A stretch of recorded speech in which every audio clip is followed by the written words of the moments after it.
And we'll start with our first speaker, Zakaria.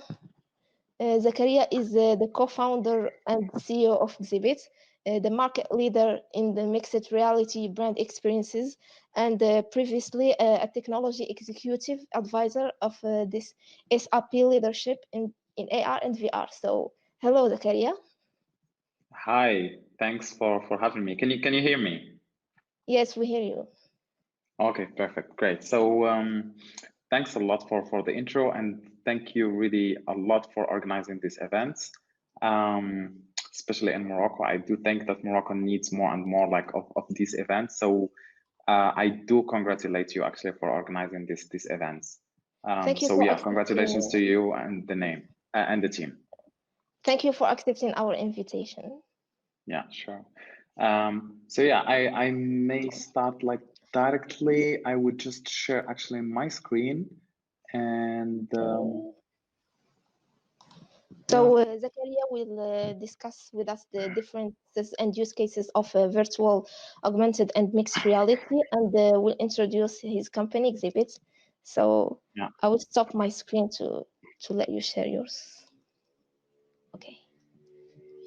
Okay, can you see it? Yes, we see it. Okay, perfect. So yeah, hi, my name is Zakaria. I'm also actually Moroccan. I grew up in Morocco, and then like so many other Moroccans, I left Morocco to continue my studies in France. I did class prépa in Morocco, then I went to France. And then after France, when I finished my engineering school, I decided I want to go to Germany. Actually, I was hesitating between Germany, Japan, and the US, and then I just ended up in Germany. And now it's 7 years, I think, that I am here in Germany. I worked, as Kautar actually mentioned before, for SAP before. So it's a huge company in Europe and in the world. And I occupied like different positions. So I started as a very small intern, then I became working for the CTO actually of SAP after a couple of years, where I was mainly focusing on augmented reality and virtual reality. So I was basically advising the CTO and also the head of innovation. I also worked for the chairman of SAP. And yeah, after like a couple of years at SAP, I decided it's time for me to just quit and leave the stable, beautiful life and start my own Exhibit venture. So this is how Exhibit was born. Yeah, we do specialize, as also Qatar has mentioned before, in mixed reality software. We are, I would say, one of the let's say most awarded companies in the mixed reality field. And we use mixed reality to help specifically luxury brands show their products. I won't actually tell you a lot about Exhibit because I just want to focus on using the time to introduce more AR, VR, and MR. I will be just throwing a lot of information. I'm not sure how much you will, let's say, catch from that. But yeah, feel free to screenshot things. I will send later on the slides. So yeah, let me start very quickly. So we talk about AR, VR, very less on MR. By the way, Exhibit is focusing 100% on only mixed reality. Maybe, and there is also another term, which is XR. So just to avoid confusion, XR refers to all the three combined, like augmented reality, virtual reality, and mixed reality. So if you want to talk about the whole field, you just usually say XR. Virtual reality, I'm not sure if people have tried it before or not, but it's when you put these goggles and you are completely in an immersive experience, you are disconnected from reality and you are just in the virtual world. Like the other headsets like Oculus or HTC, so these are typical virtual reality headsets. Augmented reality, this is when it starts being a little bit like tricky. So historically, augmented reality was referring to overlaying information on top of reality. I can give you a very simple example. You already use like all this Instagram filters and snapshot filters. So this is like augmented reality. There is just overlaying of virtual things on top of reality. But also you can think of Google glasses, like the old Google glasses, as also an augmented reality glasses. It is mostly used for mobile today. Mixed reality, and this is when things start being even more interesting. To put it like really very simple, mixed reality is the super advanced augmented reality.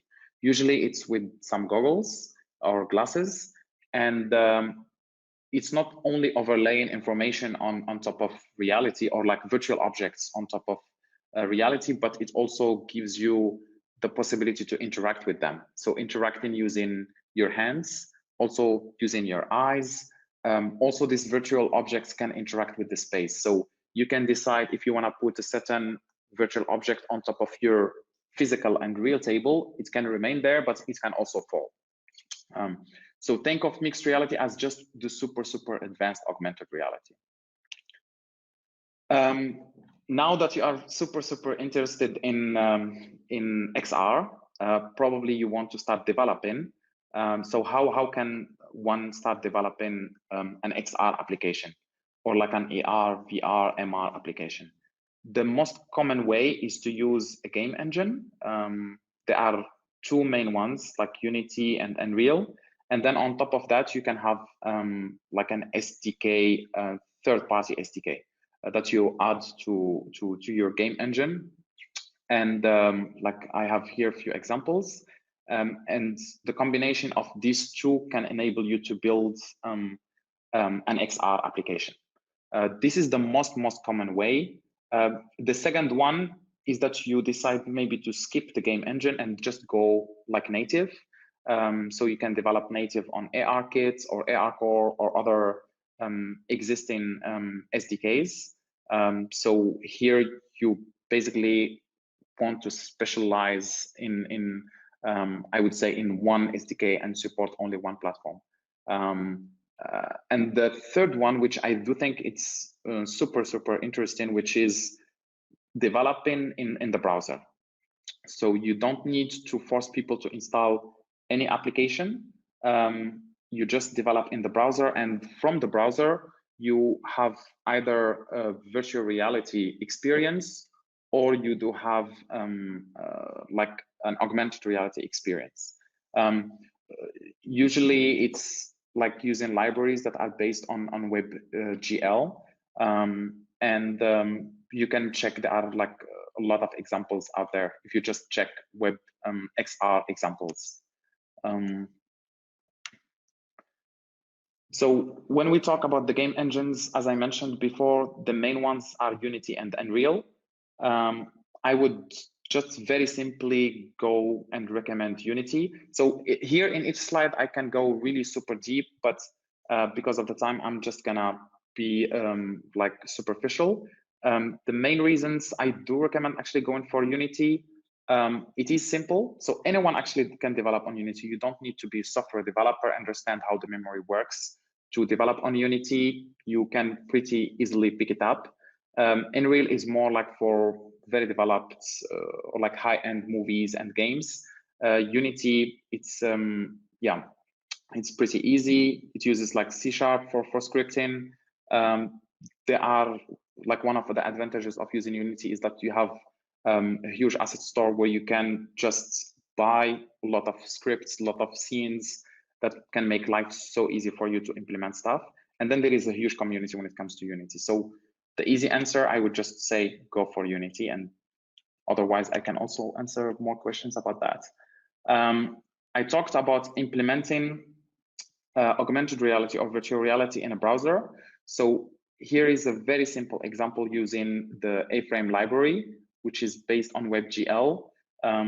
Using basically just these few lines of code, you can already place a cube in a browser, and then if you like open the browser basically from your phone and you activate the camera, you can see it as augmented reality. So it's very simple, like here creating a box, and then even the animation is just created here in HTML. You decide for the rotation and the position. you can do it actually in few seconds. When we talk about augmented reality, you would mostly like have the decision or have to make the decision between ARKit and ARCore. So ARKit is from Apple, ARCore from Google. ARCore actually now supports both Android devices and iOS devices. From my experience, going with ARKit is more stable, but then it depends on your vision for your application. So if your vision for your application is that you want to support multiple devices in the future, I would even recommend going for Unity, because with AR Foundation and the advancement in AR Foundation on top of Unity, you will maybe have the support. You will have like this cross-platform support for your application.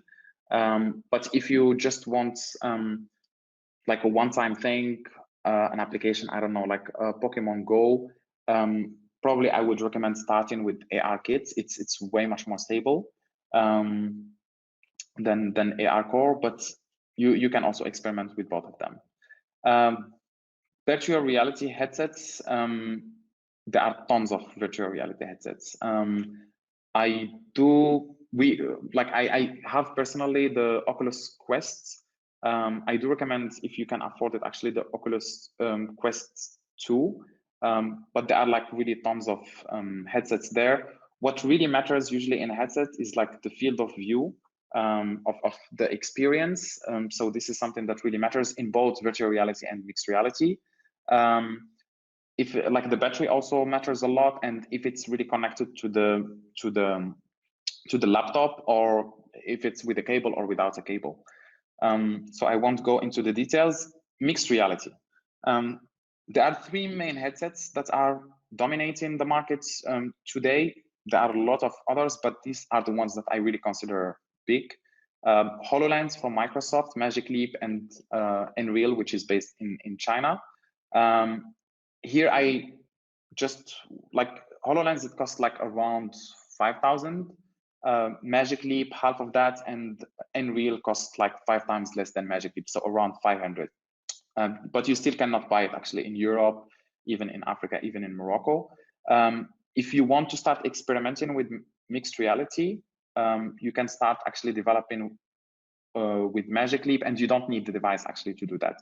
You can just download their lab and use their simulator and just run pretty much like everything just on your laptop. So you don't really need the device to start developing with it and experimenting with it. The takeaways in a nutshell, I would actually recommend downloading Unity today. I would recommend downloading actually Magic Leap Lab and start to play around with it. And if you can actually afford buying an Oculus Quest 2. So this is like the 3 points that you can actually take from my whole presentation. And here I included tons of links to different resources that you can use or you can check. So for developments like Magic Leap, they have pretty cool tutorial. You definitely should know about OpenXR if you are interested in the XR field. Vuforia is a very cool tool that you really need to know about. Unity, A-Frame, this is the one for the WebXR. Yeah, also like all these filters, probably you know it or not. I'm not sure, like on Facebook, Instagram, and Snapchat, it's a very easy thing. Like you really can learn how to do that in a few minutes, and you can check these 2 last links for that. When it comes to communities, these are the 2 most active communities for WebXR. Check all the contents here, check the content on their YouTube channel for the AWE and also the VR/AR Association.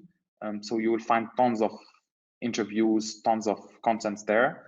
I also do recommend joining these 3 Slack channels. So one focusing on the HoloLens community, the other one on the Unreal community, and the last one on the A-Frame community. For Magic Leap developments, the community is most active on Twitter. So just have a Twitter account and follow the Magic Leap account and Magic Leap for developers. So this is where most of the stuff is actually happening. I'm gonna actually send the PDF again to Kavya so that she can share it with you, but I hope you also got the opportunity to take some screenshots. And yeah, that's the goal of my talk. Let's make Morocco an XR leader, at least in Africa. So thank you very much. Thank you, Zakaria, for your awesome presentation and for clarifying all the different terms about AR, VR, and XR. We'll move now to the Q&A. We have a question from Jad. What is the minimal requirements of a laptop to start the XR? So it depends what kind of tools you will use for XR. So if you want to do like the browser-based XR, basically it's on any laptop. You know, you don't need pretty much anything. It's just like HTML and scripts. If you want to use the game engine Unity, that's a very hard question. I even forgot. I just have actually a MacBook Pro and it works. But usually it can work, like Unity can work on pretty much like all laptops. I think there are some requirements when it comes to the graphic card. But my experience was that Unreal has like higher requirements compared to Unity. So when I even installed Unreal on my on this machine, it was like really very, very slow. But again, you can check this information online. I don't have it on the top of my head. Okay, thank you. We have another question from Zuhair. How can a software developer make the transition into a VR AR developer? So you generally can do the transition in no time. So first, just really download Unity and just start playing around with it. And just check all the links actually that I have included. Start just educating yourself. The best way is that you fix for yourself a project that you want to work on. Just say, okay, I want to do an augmented reality game, you know, just throw in a ball or something like that. Just fix a project and start working on it. And also decide for a timeline. Say, I want to finish that in 3 weeks or 4 weeks. But yeah, that's the best way I know to start onboarding with the AR VR. And from my experience, we had like developers, most of the developers that we had at Exhibit, they had, most of them, they had no experience with AR VR development before, and they could just really pick it in 2 weeks. It's very, very easy. Nice. We have another question from Anas. He said, what programming languages should we know to develop AR, VR, and MR applications? Well, it depends. There are like a lot of languages, but I would say the most common one is C#, you know? So, and it is, if you use Unity for your AR, VR, MR developments, you don't use C# the way you would use it in any other software development, let's say, application. So you use it really just a little bit. Most of the things on Unity, you just do them from the user interface. But yeah, from time to time, you just attach scripts. It's not really super hard. It's not like hardcore programming. I actually met one girl, she studied literature, you know? So she has nothing to do with AR, VR, with programming, like nothing at all. And she could learn in 2 months or 3 months, she learned how to develop on Unity, and she has her augmented reality application that she developed by herself in just watching YouTube videos. Right. And I think that the C# developer community using Unity is big. So if we're stuck, we can check on blogs, websites, and forums. We have here another question. So, which classification can we give to 5D games? I even don't know what is 5D game. My limitation stopped in 3D games, you know. So probably I think you mean like adding sound and stuff. I don't know. Honestly, I just don't know. Yeah. Okay, let's move to the next question. I've seen in your career resume that you had an e-commerce business based in Morocco. Why have you decided to shut it down? Okay, that's someone who did like a lot of research. I had like an e-commerce, so that's something really close to my heart. So I'm from Safi, and Safi is really very known for pottery, and that was a part-time thing that I did before, which is just the main goal for me was to help local people there, local pottery shops to sell internationally. So I was not actually seeking really for profit. With pottery, there is just like a huge risk, it breaks and stuff. But I really wanted to bring the pottery of Safi to the world using that shop. And I shut it down. I started actually with my ex-girlfriend, and I just shut it down when we broke up. Yeah. Another question: what is the next objective for you to achieve? We generally want to make Exhibit the #1 mixed reality company in the world, software company, and that's really very, very hard to do. And but I do think we have really all what it takes to achieve that. We have a very cool team. You can check our amazing team like on LinkedIn, and we just can really do that. And yeah, we have just all the skills and talents to do that. So that's the focus for us, is that we are really #1 mixed reality software company in the world. Great.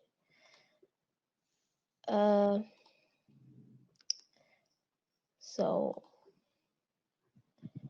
I think we don't have another question. So I want to ask you a question. Sure, go ahead. What's the selective criteria you make to accept someone on your company exhibits, either for a job or for an internship? Yeah, we usually have, like, we really conduct a lot of interviews, like really hundreds of interviews. We select very few people from that.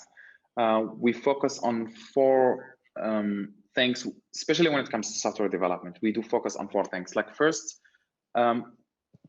it doesn't matter if you have experience in Unity or any like AR, VR framework. We just want to see that people are fluent in at least one software development language, you know, and it doesn't matter what, JavaScript, C#, C++, anything. So we want to just see that you are really fluent in that language. So we test that. The second thing, we have an algorithmic problem usually. So we really want to test that people, and usually we give algorithmic problems that are super hard to solve, or like there is no solution. And for us, what matters is not to find the solution, but really the process, you know, how people think. Do they really cover all the dimensions, or do they just jump very fast and say, yeah, that's the solution, you know? Like we judge more on the process of thinking. So that's the second aspect. The third aspect, we do check how do people work in a team. So we want to see, okay, you are a great developer, but if you are awkward and you cannot collaborate with people, because we are a team, if you don't know how to listen, if you don't know how to express also yourself, and if you just don't fit in the team, then probably you are not a very good fit for us. So that's the third thing that we test. And the fourth and last one, it's more like about the motivation. So we don't want to let's say hire people, they are just with us because we are the only option, you know, or they just hesitate between joining Exhibit and joining another oil company, or they don't know what they want. So we really focus on the motivation, and we like people who are bold, they dream big, but they also know they are joining Exhibits specifically because they agree with our values, they agree with how do we see the world, and they just agree with us on different levels. So motivation is the fourth aspect or dimension. Here is a question in the same context. So does the exhibit provide internships or projects for engineering students? If yes, what kind of projects? Yeah, we do offer that. It's changing all the time. Just check our website, like exhibitxr.com/careers, and then you will find the current open positions that we have. Okay. So we have here some questions. We can answer them in these 3 minutes. When it comes to choosing to a specific topic in XR and machine learning for PhD researchers, what are recommended topics or orientations? Yeah, there are tons of actually topics. I would say the whole human-computer interaction topic, like how to tell like better, like the storytelling in mixed reality, for example. That's a research topic. I don't know how you can also go very technical on probably how to, like, this is more like computer vision related to mixed reality. It's like how to improve the hand tracking, how to improve the space mission, you know. These are like topics of research. You can also, it's not really related to, or like it's connected to XR, but not really in XR, the whole topic of brain-computer interfaces. And there you would just have like, again, a lot of like tons of other subtopics under brain-computer interfaces. We have 2 other important questions. So how important are discrete mathematics to develop AR platforms? I mean, math is, yeah, it is important. It depends what you develop in AR, you know, so it depends on which part in AR you are based. As I mentioned before, like I know a girl, she really studied literature. She has nothing to do with science and mathematics, and she could develop her augmented reality application. Because mainly in Unity, you have tons of assets. You just keep buying and plug in here and there. But then if you want to do something by yourself and you want to really do it very well, like Unity or Unity usually is so full of mathematics. Like you just have like vectors and you have, you need to understand a lot of math concepts, you know, to develop that. So it's at the same time really needed and not needed, you know, it depends on how well do you want to develop your application. Yes. And we have a question from Walid. Do you think about opening a branch in Morocco? Yeah, definitely. Yeah, definitely. So we really have this thing in mind, and we have explored it actually before. So I have conducted some interviews in Morocco, but then we decided no, probably we will postpone it to certain, like to another time. Yeah, it comes, I mean, the main reason is that I'm really interested in developing the whole topic in Morocco, but also I need to be there. I think at the beginning to just mentor people a little bit at the beginning. So that's also one of the reasons why I stopped the whole thing. And also we want to focus more on the team here in Berlin, in Germany, for the time being. But it's an idea that we really have.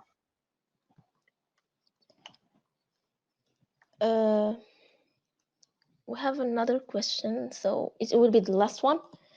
Sure. Do you have AR, VR, XR designers in your company? How do you work in design management between design and development? What is the process? Okay, that's very hard to tell the process. Yes, definitely. We have a designer in the team, a very good designer actually, and he's like just very involved in also the whole development process. So I can describe more the development process, and then I tell you how the designer is interacting or like involved in the whole in the whole process that we have. So we do have like stand-up meetings every day. We do have like review meetings or like product meetings once a week, like a big product meeting once a week. And the designer is all the time like involved in all these things. And usually we decide how we are going to design, or like what are the new design elements in this product/development meeting at the beginning of the week. And every day we just make sure that things are developing in the right approach. He is the one like taking care actually of the full design, so I don't have the full scope of how he is operating, but he conducts a lot of user research. He's pretty much checking all the applications that exist on VR, on MR, on AR to just get a lot of inspirations. And yeah, pretty much he is organizing himself by himself. Yeah, probably I can ask him if you really need like to understand the process. It's very hard for me to understand all the processes we have in the company, but that's the high level one. So thank you, Zakaria, for this interesting presentation and full of information and knowledge. Thank you for clarifying the things. Thank you also for sharing with us the contacts of the other speakers and for your great impacts, efforts, and supports to organize this event. Yeah. Sure. Thanks a lot. And again, like all of the best, and keep doing these events. That's really very, very much needed. And thanks for having me. Thank you. Yeah. Thank you. Ciao, ciao.